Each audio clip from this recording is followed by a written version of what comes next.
Nursing ভর্তি পরীক্ষার জন্য সবচেয়ে গুরুত্বপূর্ণ একটা টপিক, এটা হচ্ছে ক্রোমোজোম। কেমন? এটা হচ্ছে কি ক্রোমোজোম। এই ক্রোমোজোমটা সবচেয়ে বেশি গুরুত্বপূর্ণ। এখন কেন গুরুত্বপূর্ণ দেখো, প্রতি বছর এই জায়গা থেকে প্রশ্ন হয়। কি ধরনের প্রশ্ন একটু দেখাই আমি তোমাদের। কেমন? তাহলে প্রথম কথা হচ্ছে এই যে ক্রোমোজোম, এটা কেউ না কেউ তো আবিষ্কার করতে বাবা। কে আবিষ্কার করছে? ওয়াল্ডেয়ার আবিষ্কার করছে। ওয়াল্ডেয়ার আবিষ্কার করছে। কেমন? এইটা মাথার মধ্যে রাখবা, জাস্ট এইটা মাথার মধ্যে রাখবা যে কে আবিষ্কার করছে? ওয়াল্ডেয়ার আবিষ্কার করছে। কেমন? তাহলে এই দেখো একটা ক্রোমোজোমের চিত্র দেওয়া আছে এই জায়গার মধ্যে। ক্রোমোজোমের কি দেওয়া আছে? ক্রোমোজোমের চিত্র দেওয়া আছে।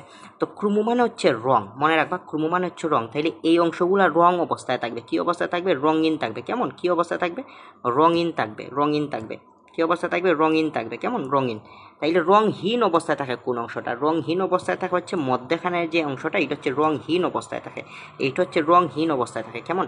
তাহলে তোমার পরীক্ষার মধ্যে প্রশ্ন করতে পারে যে ক্রোমোজোমের কোন অংশটি রংহীন অবস্থায় থাকে? মধ্যখানে অংশটা, এটাকে বলি আমরা সেন্ট্রোমিয়ার। এইটাকে আমরা কি বলি? সেন্ট্রোমিয়ার বলি। কেমন? তাইলে মনে রাখবা সেন্টারে সেন্ট্রোমিয়ার, আর সেন্টারের মধ্যে যে জায়গাটা, যে জিনিসটা থাকে ওইটা হচ্ছে রংহীন অবস্থা থাকে। ক্রোমো মানে রং, তার মানে ক্রোমোজোমের সব অংশ রঙিন, বাট একটা জায়গা আছে রংহীন, এইটা হচ্ছে সেন্ট্রোমিয়ার। ওকে, সেন্ট্রোমিয়ার। কেমন? তাহলে তুমি দেখো আমাদের আমাদের ক্রোমোজোম আছে কতটি? মানবদেহে ক্রোমোজোম আছে কতটি? মানবদেহে ক্রোমোজোম আছে হচ্ছে আমাদের 23 জোড়া। ঠিক আছে, 23 জোড়া বা 46টি। 23 জোড়া বা 46টি। এই যে 23 জোড়া বা 46টি, এই জায়গার মধ্যে হচ্ছে আমাদের 22 জোড়া হচ্ছে অটোজোম, আর 1 জোড়া হচ্ছে আমাদের সেক্স ক্রোমোজোম। এই যে 22 জোড়া, এইটার খাস কি? দৈহিক গঠনে সহায়তা করে।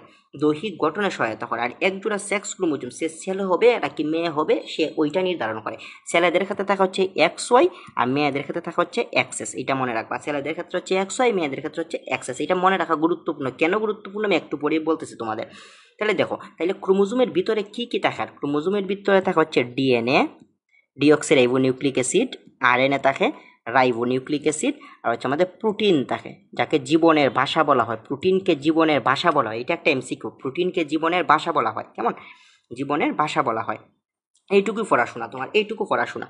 ঠিক আছে, এইটুকু পড়াশোনা। এখন তুমি দেখো 1 নাম্বার যে MCQ, মাতা পিতা হতে তাদের বৈশিষ্ট্যগুলো সন্তান সন্তিতে আসার যে প্রক্রিয়া, আমরা বলি না উত্তরাধিকার সূত্রে সে পাইছে। উত্তরাধিকার মানে কি? তা ইনহেরিটেন্সি, মানে মাতা পিতার বৈশিষ্ট্য সন্তান সন্তিতে যাওয়ার যে প্রক্রিয়া, এটা হচ্ছে আমাদের ইনহেরিটেন্সি। কেমন? এখন তুমি দেখো জীবের বংশগতির বাহক কোনটি? বংশগতির বাহক হচ্ছে ক্রোমোজোম। আমি একটু আগেই বলছি যে বংশগতির বাহক কি? বংশগতির ধারক এবং বাহক হচ্ছে ক্রোমোজোম।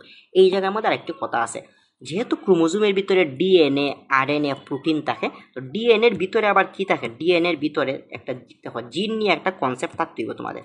জিন, মনে করো এইটা হচ্ছে একটা ডিএনএ। জিএনএর একটা ছোট অংশরে বলি আমরা জিন। ডিএনএর একটা ছোট অংশকে আমরা কি বলি? জিন বলি। তাইলে ক্রোমোজোমের ভিতরে ডিএনএ থাকে, ডিএনএর ভিতরে জিন থাকে, তাহলে জিনরও কিন্তু আমরা বংশগতি ধারক এবং বাহক বলতে পারি। কেমন? বলতে পারি, কোনো অসুবিধা নেই। মানুষের ক্রোমোজোম সংখ্যা কত বাবা? মানুষের ক্রোমোজোম সংখ্যা হচ্ছে 23 জোড়া বা 46টি। 23 জোড়া বা 46টি। ক্রোমোজোম কে আবিষ্কার করছে? বলতেয়ার বলছে, বলেলডিয়ার। ঠিক আছে। এখন দেখো কোনটিকে বংশগতির ধারক এবং বাহক বলা হয়? যেহেতু এই জায়গায় আমাদের ক্রোমোজোম নাই, সেহেতু আনসারটা হবে জিন। কোন রাসায়নিক পদার্থ ক্রোমোজোমের ভিতরে থাকে না? আমি বলছি ডিএনএ থাকে, ডিঅক্সিরাইবোনিউক্লিক অ্যাসিড, আরএনএ থাকে, রাইবোনিউক্লিক অ্যাসিড, প্রোটিন থাকে, বাট লিপিড থাকে না।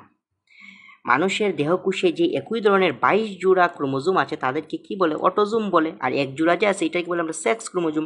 মানবদের লিঙ্গ নির্ধারণ করে কোনটি? 1 জোড়া সেক্স ক্রোমোজোমে নির্ধারণ করে। মানুষের দেহকোষে ক্রোমোজোম সংখ্যা কত? দেহকোষে ক্রোমোজোম সংখ্যা হচ্ছে আমাদের 46টি। সন্তান পুত্র, এটা আমি বিস্তারিত আলোচনা করবো একটু পরে। মানব দেহে জিনের সংখ্যা কত? প্রায় 4 লক্ষ। এটা মুখস্থ করবা, 4 লক্ষ। ধান গাছে ক্রোমোজোম সংখ্যা কতটি আছে? 24টি বা 12 জোড়া, বা 12 জোড়া। 24টি বা 12 জোড়া। এখন এইটা যে বিস্তারিত আলোচনার জন্য বলছি, সন্তান পুত্র বা কন্যা হওয়ার সম্ভাবনার জন্য কে দায়ী? আসলে মা দায়ী নাকি বাবা দায়ী? দেখো একটা জিনিস বুঝো তোমরা, কমন সেন্স। এটা কিন্তু শুধু পরীক্ষার জন্য না, তোমার প্রাত্যহিক জীবনে ইম্পর্টেন্ট। একজন মেয়ে XS, তার মধ্যে ক্রোমোজোম। একজন ছেলে, তার মধ্যে XY ক্রোমোজোম। ঠিক আছে।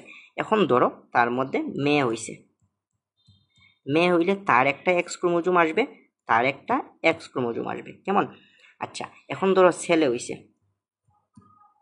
তো তার মধ্যে থেকে তো অবশ্যই, তার মধ্যে ওয়াই নাই বাবা, তার মধ্যে থেকে একটা এক্স ক্রোমোজোম আসবে, তার মধ্যে থেকে ওয়াই ক্রোমোজোম আসবে। এখন তুমি দেখো এই ওয়াইটা যদি না আসে, ওইটা কি ছেলে হইব? ছেলে হওয়ার সম্ভাবনা নাই। ঠিক আছে। তাইলে ওয়াইটা আছে কার মধ্যে? ওয়াইটা আছে ছেলের মধ্যে। তাইলে সন্তান ছেলে হবে নাকি মেয়ে হবে, ওইটা ডিপেন্ড করে একমাত্র ছেলের উপরে বা বাবার উপরে ডিপেন্ড করে। ঠিক আছে। মায়ের উপরে ডিপেন্ড করে না। কেমন? তাইলে কার উপরে ডিপেন্ড করতেছে? বাবার উপরে ডিপেন্ড করতেছে, বাবার উপরে ডিপেন্ড করতেছে। বুঝছো? এটা মনে রাখবা, বাবার উপরে ডিপেন্ড করতেছে। ক্লাসটা কেমন লাগছে একটু জানাইবা। তোমরা তো কিপটা, তোমরা তো রিয়েক্টিভ কিছু দেও না। তোমরা এইগুলা ক্লাস না করলে কেমনে চান্স পাবে? সিরিয়াসলি হইতেছি।